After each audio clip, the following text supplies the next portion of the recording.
Yusuf Habibie atau akrab disapa B.J. Habibie merupakan Presiden ketiga Republik Indonesia.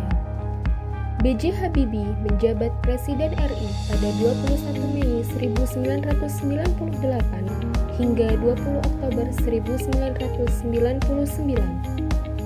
Lahir di Parepare, Sulawesi Selatan pada 25 Juni 1936.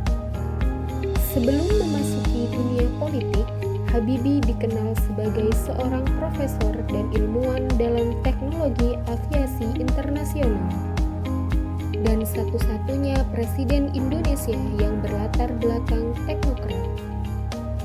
Pada 1973, Habibie diminta Soeharto pulang ke Indonesia karena faktor keadaan dan situasi.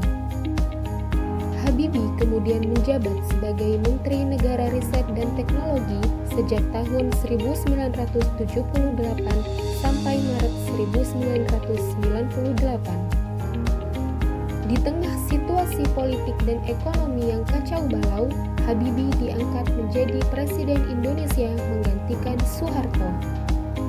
Kebebasan pers lahir di masa pemerintahan Habibie dengan terbitnya UU Nomor 40 Tahun 1999 tentang pers.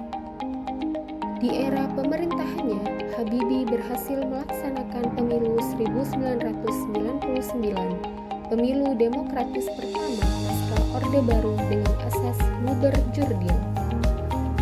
Habibie meninggal dunia di RSPAD Gatot Subroto pada tanggal 11 September 2019 karena gagal jantung.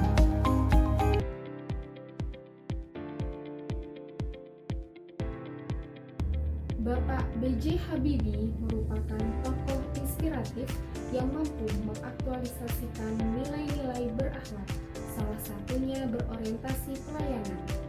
Beliau mengembangkan industri pesawat nasional dengan menciptakan pesawat N250 yang menjadi bukti agar seluruh wilayah Indonesia dapat terkoneksi dan terlayani lewat jalur udara. Beliau juga mendorong penggunaan teknologi informasi untuk meningkatkan efisiensi dan transparansi dalam pelayanan publik. Dalam dunia birokrasi dan pelayanan publik, akuntabilitas merupakan fondasi kepercayaan. Dan salah satu tokoh bangsa yang mewariskan teladan akuntabilitas adalah B.J. Habibie. Sebagai seorang presiden, beliau mengambil keputusan dengan berani dan penuh tanggung jawab, membuka keran demokrasi dan mengantarkan Indonesia menuju reformasi. Sebagai presiden, beliau tidak hanya menjadi pemimpin yang populer saja, akan tetapi bertanggung jawab kepada seluruh rakyat Indonesia. Baharudin Yusuf Habibie merupakan salah satu sosok teladan yang dikenal karena kompetennya. Sikap kompeten beliau tercermin dari sikap integritas, inovasi, serta kerja keras. Beliau merupakan contoh nyata bagi bangsa Indonesia bahwa dengan ilmu dan kerja keras mampu membawa perubahan besar bagi bangsa Indonesia. Jadilah generasi yang berkompeten seperti beliau, siap bekerja keras, berinovasi, dan berkarya untuk Indonesia. Nilai ASN selanjutnya adalah harmonis. Saat memimpin di masa transisi yang penuh dengan tantangan, beliau tetap mengedepankan persatuan, membuka ruang demokrasi, dan menjunjung tinggi hak asasi manusia. Selanjutnya adalah loyal. Loyalitas B.J. Habibie tampak nyata saat ia meninggalkan karir gemilang di Jerman demi mengabdi untuk Indonesia.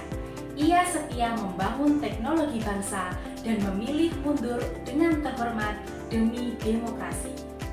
Habibie membuktikan nilai adaptif dengan kemampuannya menghadapi tantangan zaman, dari mengembangkan teknologi pesawat terbang di tengah keterbatasan hingga membawa Indonesia melewati krisis 98.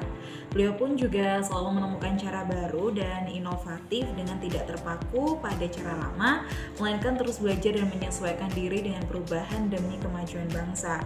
Selain itu, B.J. Habibie juga seorang kolaborator ulung yang percaya pada kekuatan kerjasama, di mana dengan kepemimpinannya, beliau mampu merangkul berbagai pihak, baik dari akademisi, teknisi, hingga politisi untuk mewujudkan mimpi besar bangsa. Jadi, inilah mengapa B.J. Habibie adalah role model sempurna, semangat adaptif dan kolaboratif sebagai cerminan ASN masa kini.